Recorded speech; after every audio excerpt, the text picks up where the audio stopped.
So how do you start the watercolour process with urban sketching? Well, we're going to talk you through that today.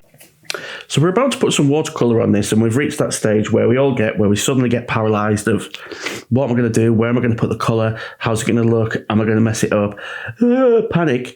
So what do we do now? Well, there's two little stages you can do before you actually start the drawing, and I'll show you what those are, and these are really quite fun. So what I'm going to do is I'm going to take a little bit of this natural sienna, which is sort of yellow ochre colour, and I'm going to start thinking about the colour of that house behind. So that gives me a nice, but it's probably a bit too yellow. It wants to be a tiny bit, so I'll put a little bit of cobalt blue in there, just a tiny bit.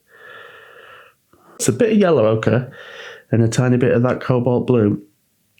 And that's actually quite nice. I quite like that. And you can warm it up with a bit of yellow, but I think that's not far off. That's not bad for a first attempt. So the colour of this lamppost it is quite green. It's quite a dark green, but it's also got sort of metallic-y blue, and there we go. So let's put a little bit of that in. Yeah, that's not far off. Now, if you don't have this undersea green, you can take any green and just add some blue to it, really, and that will just richen it up a bit. Now, what you're wanting here is, you're mixing here is not necessarily the dark colour. What you're mixing here is the lighter colours. And you're seeing how those are sitting together. Right, so if we want some red, I'll start with my Pyrrol orange here. That's nice, but it's perhaps a little bit too orange and not dark enough. So I'll try a little bit of quinacridone rose and mix that in. Now this is all a solid colour and it's quite dark, so I can actually add quite a lot of pigment in here. So it's not far off. That's some colours there that and you can hold it up against the actual tablet here and go, well, how close is that? I mean, I'm holding that up and that still needs to be darker. And in fairness, I think it actually needs a bit of blue in there if it's going to be, yeah, it needs to be darker still. Yeah, so just holding it up there, I'm seeing that it's more like that. So that's like our swatch then, effectively. Now, I haven't mixed up much colour in here, but I can use that as reference and head back to that. How to mix those colours. So the next thing I'm going to suggest you do is do a little mock-up. Now, these are just little thumbnail sketches that I've done. It's literally taken me about 3 minutes. And what we're going to do is we're going to try painting. It's just cartridge paper, like this. Did you know why cartridge paper is named cartridge paper? It's because it used to go around gun cartridges. I only really learned that recently. Yes, it was used for making bullets. So the first version here is going to be the version where I try and be as accurate, if you know what I mean, as possible. So what we'll do is we'll put in some roof behind there. Now, one of the things you find with these is you obviously are going to have to wait for it to dry before you put in different layers. So that's just something to think about. But what you can do is, while you're waiting for that one to dry a bit, I mean, the other thing to do is not to use too much paint. Because if you use too much paint, obviously it takes a long time to dry, so I can pull a little bit of that out. So with this one, my plan is just paint in the thing. Like that. We could just do some windows and not do the windows and balconies. We can, so for this one, let's mix just a little bit of this red up here. Right, I might put a little bit of the green in that one now it's had a chance to dry a little bit on the first one. I haven't quite decided what to do with this one, but I was thinking maybe, and then the background, but leave the whole, instead of doing the green on the lamp, leave the whole lamp white. I wonder how that's going to look. This isn't what I was planning at all, but it just goes to show sometimes if you're adding as you go and you can think about new ways of doing stuff. So what have I learned from doing these little drawings? Well, one of the things I've learned is that this ink is going to run. Is some of these really work and some of these, for me, don't. This one here, I think really the green is the green area is the one that's going to be most of the detail and the contrast, and that's going to really help us tell a story here. So I'm going to get rid of that one. Now this one I think would be nice with just the line work in the background and really make that the hero. So I'm kind of tempted to go that way with this. But because I've not done that, I've just done it, I've done it with water-soluble ink, this sketch. I'm going to go down the route of just doing the actual thing itself, and I might splash a bit of ink or paint around as I go. So the first thing I'm going to do is put in that that hot red, I think. Now I really want to, like I said to you before, I don't want to be doing layers and layers and layers on this because I don't really want to be working it too much. So when you're, I must mention about this pad. This pad is not very thick paper. It's a pith pad. They're made in the northeast of England. And this is not much thicker than your average cartridge paper, really. And it's not necessarily watercolour paper either. It's got no texture on it. So it's not going to be the best for this kind of thing, but it's fine for sort of urban sketching and stuff like that. I made a rod for my own back now. I'm going to have to wait for that to dry. So I might get the hairdryer out and just quickly dry that off and then put the green in. So that's our lightest bit, if you know what I mean. I might use a gel pen. So again, I don't want to overwork this. I don't want to be going backwards and forwards and backwards and forwards. It needs to be put on relatively lightly because it's water-soluble ink and quickly. So I'm just going to go straight in. I'm going to work super quick. I'm not going to be worried about like full coverage. Where are they? I mean, there's dark under there, dark under there. This bit of the casting's missing, but I've gone and added it in anyway. Dark under there. This area here is dark.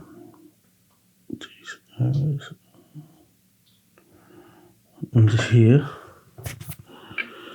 Now you could really use a finer brush for this, in fairness. You don't have to use one like this. Is probably too big for this. Okay, we're going to put in, I could use a rigger brush for this actually, you know, like a liner brush, because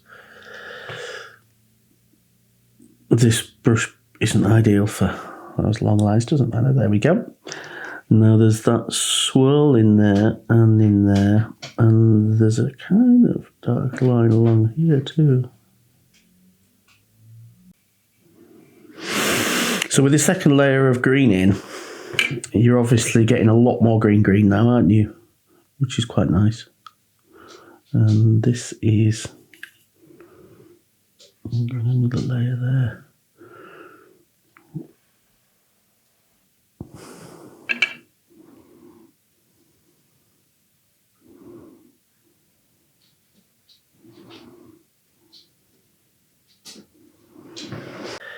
So again, I think I'll just use the hairdryer on that.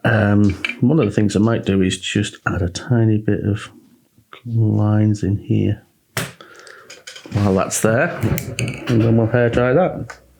So that's not bad. I mean, obviously I'm going to be using my gel pen, putting some highlights in there. I don't think it necessarily needs any more darker areas. One of the things about obviously that water-soluble ink is it's made everything quite a lot darker than I probably would have liked, but that matters not. So the only other thing I might think about doing here is using some of this paint I've got left, and just for the sake of interest, adding in a few little just splashes. I quite like the effect, and some of the red too. Right, I'll leave it at that. I don't want to overdo it, but I just like the kind of looseness of that. So finally, my most used tool, the hairdryer, will get used again, and then we'll use some white gel pen on that. Actually, no. Do you know what I might do? I might take a little bit of my palette swill here. There's some nice blue, and I might add a bit more blue to that. And what I might do is I might add a little bit of shadow onto that ball there, just like that. I think that might give us a little bit of form on there, which is quite nice. So do I want to add any more paint? Well, what I might do is put another layer under here.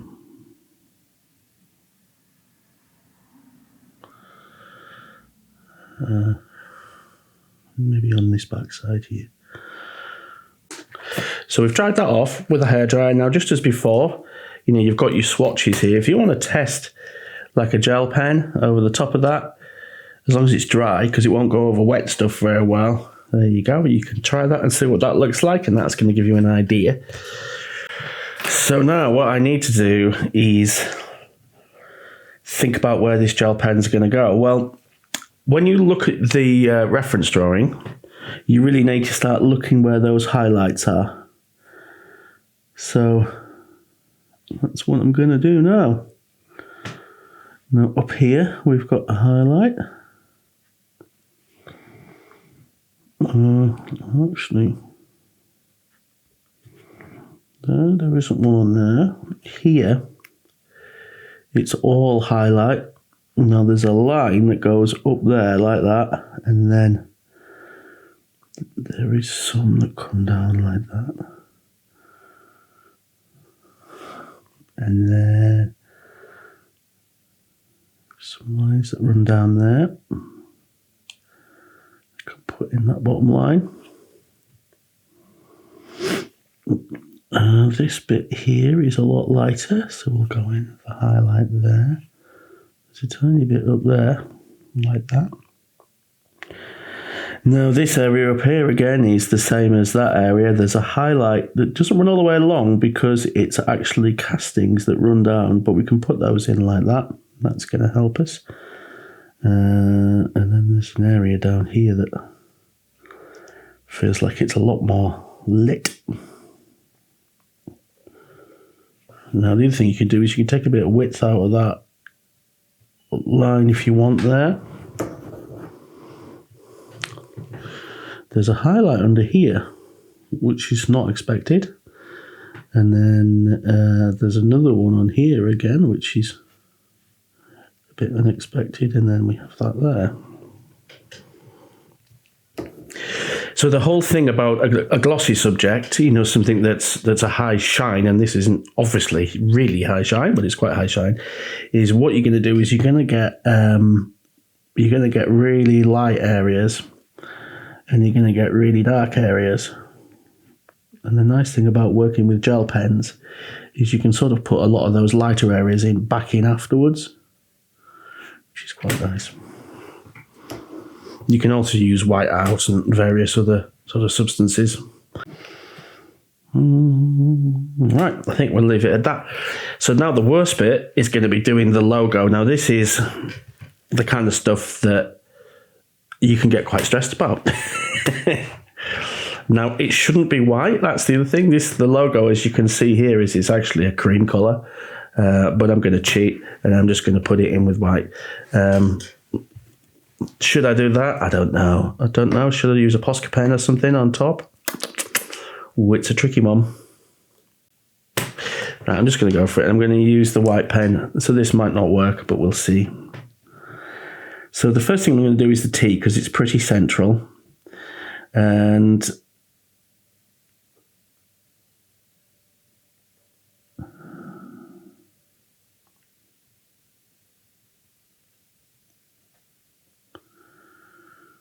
there you go. Oh, I've messed up already.